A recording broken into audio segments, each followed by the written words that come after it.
On parlait de l'affaire le rappelle aussi. Les femmes dans l'armée, on les appelle les grosses. On part pas bien. La fin du silence dans la grande muette avec le témoignage d'une dizaine de victimes, dont le vôtre, Manon. Vous êtes aujourd'hui encore traumatisée parce que vous avez vécu, mais déterminée à vous faire entendre. En fait, j'arrive dans un milieu d'hommes, donc du coup, il n'y a que des hommes. Donc moi, je m'entends...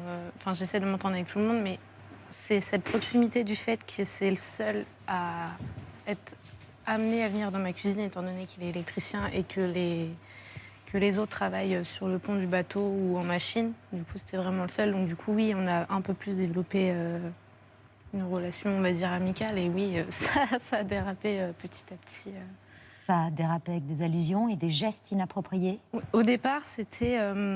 il me montrait des vidéos pornographiques où il me parlait de ses positions sexuelles préférées, où il m'offrait des cadeaux à caractère sexuel, où il me montrait des dessins ou des images, des hentai. Enfin, ça, c'est le soft, Ouais. si je peux dire.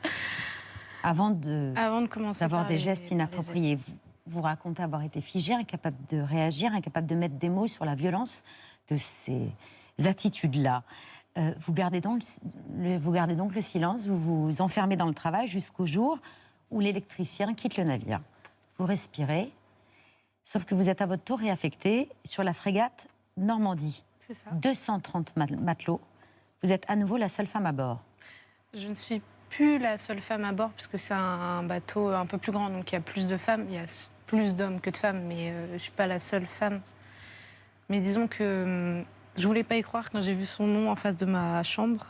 Et c'est quand je l'ai croisé dans les coursives où je me suis dit, OK, ça va m'arriver. Et ça m'est arrivé en pleine mission, en pleine mer. C'est ça que vous avez tenté de l'éviter. Et un soir, il vous attire dans un local à part.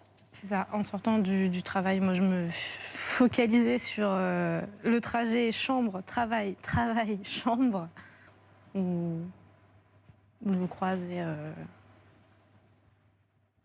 je le croise et je le suis.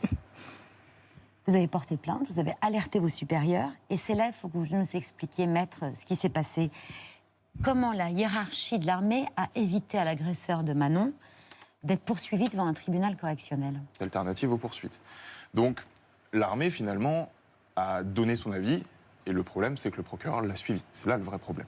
Résultat, votre agresseur a été condamné à vous verser 600 € de dommages et intérêts, à suivre un stage de lutte contre le sexisme et les violences faites aux femmes. Il poursuit aujourd'hui sa carrière, il est en mer. Il est en mission actuellement sur le même bateau où s'est passé les derniers faits. Et vous, vous avez dû arrêter, vous avez dû renoncer. Pourquoi vous avez renoncé, Manon? Parce que c'était trop pour moi de continuer dans un milieu où je savais qu'on mettait de côté les victimes et que même si on me promettait monts et merveilles, il ne se passerait rien. Et j'avais pas envie de continuer dans un milieu où justement on ne protège pas les victimes. Donc c'était trop pour moi. Il y a des recours possibles? Je n'ai pas de recours là. En fait, le seul espoir qu'on puisse avoir dans ce dossier-là, c'est que son agresseur ne respecte pas les termes auxquels il s'est engagé, et notamment n'effectue pas ce stage. Ce qui permettrait éventuellement au procureur de décider d'une autre